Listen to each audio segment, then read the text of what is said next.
What's up, YouTube? Welcome back to the Knicks Cave. I'm Jan, the Knicks fan, your host. Let's get right into it. But before we do, don't forget to hit the like button. Don't forget to subscribe. Leave a comment. You want to know when the next video going to drop? Hit that notification bell. Well, disappointing loss. But what can I say? You know what I'm saying? You think about it, 12 days ago or 2 weeks, whatever you want to say. The Knicks was ranked third in defense. Now we somewhere 19 to be, yeah, to be exact. We're 19 ranked. Well, good thing is that we eighth in scoring. You know, the Knicks been scoring over 100 points in their last 5 or 6 games. Actually, 130, 133. This game, 122. Even in the loss, we scored 122. So the Knicks is scoring. So I can't do too much complaining about the offense because our players seem to waking up from the slump. Julius Randle, R.J. Barrett, um, Brunson. We already seen what he did, so I'm not going to mention him by being in a slump, but he was in a slump. Our players seem to be coming a lot, but it's the defense. And y'all heard me say it time after time, again and again, it's the scheme. And some of you might would say, oh, the players is not getting off the block or off their screens or whatever the case may be. But this is how the defense is designed. It's designed to trap. And when you trap, you're always going to leave a man open. And I know Tom is probably playing this, I ain't gonna say playing this style of defense because even when we had the personnel to go to other type of defenses, he still stick with this deep. This is what he butter his bread on. This is what he live and die on. For years, this has been his tactics, and for years he have been mediocre. You know what I'm saying? And my last video I made about 3 reasons why we should fire Tom Thibodeau. A lot of y'all agree with me, but I had a few people that questioned me. You know what I'm saying? And if you watch the games, the last 4 or 5 games, the Knicks have been playing, like I said, mediocre here and there. They've been scoring, the points been getting on the board, but the defense has been suspect, as I've been saying for the last year and a half now. Um, this defense, the defense is not made for today's game. It's made for the '80s, where players didn't take that many threes. They didn't concentrate on jump shots. I ain't gonna say concentrate, but it was a different game back then. You know what I'm saying? You had elite shooters. Guys didn't take their profession as serious as guys do today. The 3-point shot wasn't always taken. They didn't have that green light to always go out there. When I say green light, I mean damn near everybody on the team have. If you can shoot a three, if you have a percentage over 33%, you have the green light. You know what I'm saying? So let's go on and get into this game. The Lakers and the Knicks. My prediction, this is gonna be a hard game to predict. You know, so the last time we met them, it was what March 12th, 2023. The Knicks walked away victorious, 112 to 108. So this is going to be an interesting game, being that the lineup is kind of going to be a little funny. This is our projected lineup. And speaking about the lineup, do you think that Tibbs should make an adjustment? What I mean by adjustment, by interjecting, I like to call him Isaiah Hartenstein into the starting lineup. Maybe Josh Hart, I don't know, but he's our backup power forward. So this is what I'm talking about, the roster. And some might say that we don't have the personnel to play the defense that Tom Thibodeau want to do. That can be blamed on Leon Rose as we talk about the roster. But we got to play the men that we have on this team. So you got to put the players in the best possibility, best position possible to win. And I'm gonna say it again. This defense does not give this team with the personnel that we have a chance to go out and compete every night. Now the offense is there, and you see that we're taking a dip in the rebounds because Mitchell Robinson is injured, and I'll get to the injured list before in a minute. But even with Mitchell Robinson in the game, the defense that we play is sometimes take away, rebounds that he can get. You know what I'm saying? But Mitchell Robinson is very good on what he do. I wish he was a scoring center, like if he had a 15-footer that would open up the court for everybody else and even himself. But we would never know what Mitchell Robinson can fully do because under the last two Knicks coach, they never fully let him operate in the offense that he can, show what he can do. Tibbs, if you want to say, got a leash on him. Fizdale had a leash on him. So we really don't know what Mitchell Robinson is capable of. We all just say, oh, he's just going to dunk the ball, dunk the ball. We know he can't hit a free throw. So there's a lot of guys that can't hit free throws, but can hit a mid-range 12-foot or 15 shot. Let's be real. So a lot of things gotta be changed on this team personnel wise. Maybe next year we'll see some changes. A lot of people talking about trades. We'll see. We will see. But right now, the Knicks defense is the cause. Like I said, we was 12 days ago, we was ranked number 3 in defense. Now we're 19th. 19th. And that's because teams are realizing what Tibbs is doing. It's the same thing from last year. And we don't have the personnel. The players is not getting off screens or they staying on double teams longer than what they're supposed to. One could say any one of them, that's the reason with the defense. But I'm gonna keep saying that this defense is not for today's game. Now he can go honestly, he can take it back to high school. You know what I'm saying? A high school set and just play 2 up front and 3 back. And maybe that'll give us a chance, especially with Mitchell Robinson out. And the Knicks players got to know, get out of the paint. You know what I'm saying? But because the defense that the Knicks run is to double team and keep the paint clean, whatever will protect the paint, it always seems to leave a man getting caught on a 3 second defensive call. You know what I'm saying? Let's jump over to the injuries real quick. In this game tonight, injured list. The Knicks should have a break. Everybody's game time decision on the Lakers. That's Christian Wood got an illness. Vincent knee problem. Vanderbilt, who I wanted the Knicks to trade for last year. Game time decision with the back. Russell head injury. James calf. Jay Hood back, and Davis a hip. These are all game time decisions. And even if they play, the Lakers are still banged up. Coming out of that tournament, winning the championship, they're still banged up. So the Knicks should be able to come out there and take advantage of a player that's not healthy. You know what I'm saying? But again, it's the defense. You know what I'm saying? And if both of you look at the Knicks and you look at the Lakers, a lot of people have compared and said that Minnesota and the Knicks was a mirror team. And when I heard that observation, I kind of laughed, you know what I'm saying? Because if you look at what Minnesota been playing, even when they made that observation back then, it wasn't real because you're just looking at something on paper. You know what I'm saying? That's a lot of times people do. They look at names and whatever on paper, but they don't actually look at how the players are playing, the attitude, the coach, or whatever. So right now, if you look at the Knicks and Lakers are more close to one another than any other team in the league right now. They don't play the same, but when I talk about the results and what they're getting right now and what people expected from each one, a lot of people wouldn't expect the Lakers to really be competing where they at, and people may think the Knicks will be where they at. But even though these two teams are slumping right now in the middle of that pack in the playoff race, this should be a very interesting game. Let me just say it like that. All right, now let's check out the recent games from the Knicks and the Lakers. Uh, in the last 5 games, the Knicks actually went 2-3.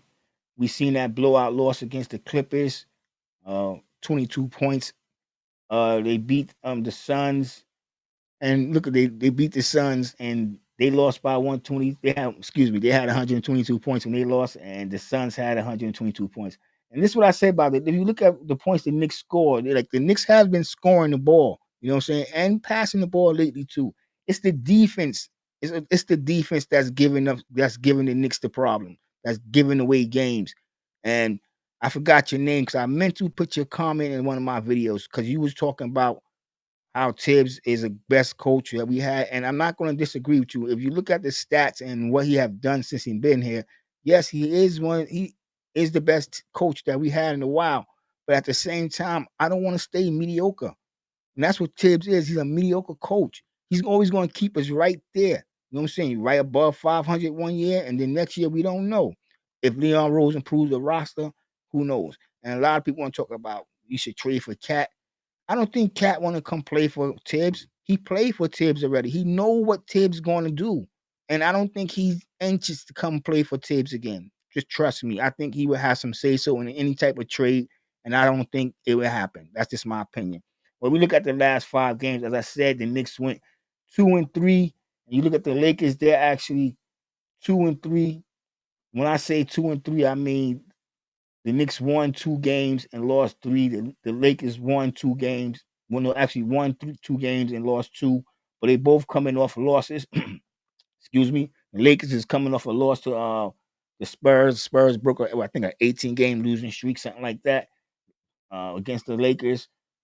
So this is going to be an interesting game. Both teams is This is gonna be Lakers' first home game. They both been on the road. The Knicks still gonna be on the road, and after that game, we head back to New York Monday, but we won't be playing in Garden. We'll be meeting the Brooklyn Nets, so we still be a away game for the New York Knicks. Let's check out the players of the game. Like I said, LeBron James. Most of these players for the Lakers is game time decisions. So Davis might not play, LeBron might not play. And if we jump piggyback to that first game that they played in March 23rd, James didn't play that game, and Davis, he didn't have a good game. I think Davis only had 17 points. He had 16 rebounds, 4 assists. He shot 44% from the field. He didn't take a 3-point shot. He went 8 for 18. So the man of the hour of that game, even though the Lakers lost, but D'Angelo Russell went off on us. He had 33 points. Um, he shot 68% from the field, 54 from downtown. Julius Randle had 33 points also. He had 8 rebounds, 5 assists. He shot 45% from the field goal, but he shot 25% from downtown. RJ Barrett chipped in 30. RJ Barrett kind of was a ball hog that game. He 12 for 27, but he did have 37 points. Most of his points came in the fourth quarter in that game. The last time the Lakers and the Knicks met as a team, the Knicks shot 47%. They went 42 from 88, 29% from downtown, 11 from 37, 81% from the free throw line, making 17 from 21. And they had 46 rebounds, 12 on the offensive end, and 34 on the defensive end, 18 assists, and they had no blocks. Whereas the Lakers shot 48% from the field, 33% from downtown, 58% from the free throw line. They had 37 rebounds, um, 10 of them coming off the offensive end, and 27 on the defensive end. The Lakers had 43 made shots out of 89 attempts on a 3-point. That 33%, they went 12 or 36, and 24 assists. And the Knicks had how many assists? 18 assists. So the Knicks gonna have to move the ball. You know what I'm saying? That game. We won the game, 18 assists. Y'all always hear me complaining about, the Knicks moving the ball and getting other players involved. We won that game. So it's gonna be an interesting game. But what concerned me is the points that the Knicks have been giving up, even though we have been scoring the ball, we still haven't been giving up a lot of points. So it's going to be a little concerning for me. You know what I'm saying? So we just check out how the Knicks actually match up against one of the Lakers and the Knicks match up against one another real quick. When you look at the stats, they're both scoring 114 points a game, tied at 10th. Field goal percentage, the Knicks is shooting 46% as a team, whereas the Lakers is 48. The Knicks is 22nd, and the Lakers are 5th in the league. Free throw percentage, they're about even, 75% for the Knicks, 75.7. That gives the Knicks 26 advantage. When it comes to 3-point shooting, the Knicks is actually doing good in the league. They're 6, 38.1%. You can chalk that to RJ Barrett, mainly Brunson and Julius Randle coming out of their funk through from downtown. Uh 3-point shots made. The Knicks have actually made 336 threes so far this season to the Lakers 274. And we go over and check over to them real quick to the let's check on their rebound and just finish up these stats, and then we get up out of here actually. Uh Rebounds per game, the Knicks is 5th. Lakers is 8th. Total 45 for the Knicks, 44 for the Lakers. Assists, the Knicks is 27th. The Lakers is 20. Excuse me, Lakers is 6th. They got 27 assists a game to the Knicks 23. Turnovers, the Knicks is 5th. The Knicks have been taking care of the ball lately. Um, Lakers is 23rd. They average 13.9 turnovers. Assist ratio, the Knicks are 11 to the Lakers 17. Block shots, the Knicks are 28 to the Lakers 10th. The Knicks, besides Mitchell Robinson, really not getting it blocked, and with Mitchell Robinson out of the game, that's another what can I say, area where the Knicks gonna have to really step up. Isaiah Hartenstein, he's not really known for blocking shots, but he's known for his hustle, getting rebounds. Jericho Sims. When it comes to Jericho Sims and players like McBride, when you see them get on the court, they look so anxious. That's because they're not getting no playing time, no garbage time. Give them something to get used to the court, the crowd, the atmosphere of the game. You know what I'm saying? These guys are just wanting to get on the court, and then they have the mentality that they know if they miss a shot, they off the court. You know what I'm saying? And even probably in garbage time. I don't know. This is gonna be this game.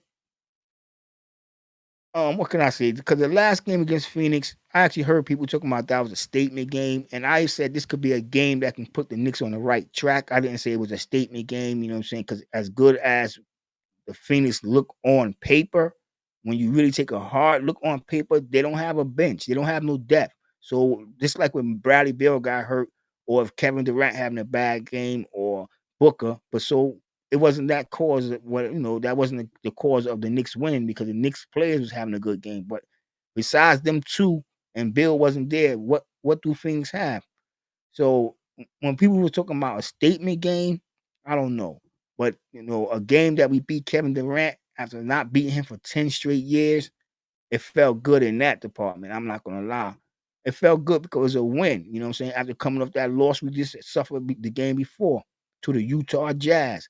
And now we suffer one of the worst loss in this season against the Clippers. But one can say that the Clippers are finding themselves. They after starting off slow in the trade and everybody getting on them. You know what I'm saying? James Harden didn't have that many points last night, but he had damn near 15 assists, somewhere around 12 assists. So this is what I want from my point guard. So the Clippers are actually finding themselves. Kawhi looked good. Paul George, the supporting cast, they looked good as a team. You know what I'm saying? The backup center, Dice can hit the three. He played hard defense. Zubac. I mean, that's a complete team. You know what I'm saying? People don't want to look at it like that, but Clippers are a complete team. It took a while for them to find themselves, and they're finding themselves. The Knicks, this roster have a little work to do. You know what I'm saying? But we can still compete. And if the coach was to find something else other than the defense that he's playing, something that can, slow down other teams' top scorers or the other teams, period, because it's not always the top scorers that's beating us. It's guys that's getting open on the wing, that's hitting the three, and then what we gonna do? The ball is moving. We can't catch them. The feet is not faster than the ball. This defense give up too many threes. Um, and I'm not gonna say Tom Thibodeau's not a good coach, and I'm not gonna say he don't know how to coach. I'm just gonna say he should be an assistant. You know what I'm saying? He should be a coach, but he shouldn't be calling the main shots on a team because he's not there. I don't care how many teams he already coached. It should be proven the man having all these years he haven't won a championship unless he was an assistant and he haven't even got his team close, like to the finals. You know what I'm saying? To get a chance. So I know he's well respected around the league, well respected by fans. You know what I'm saying? Because I respect the man. I just don't like the scheme that he used. I I thank him for where he got the team at right now, but you got to change it up, Tom. You got to change it up. Tell me what y'all think in the comments. And with that being said, I want everybody to stay safe, stay healthy. God bless and peace.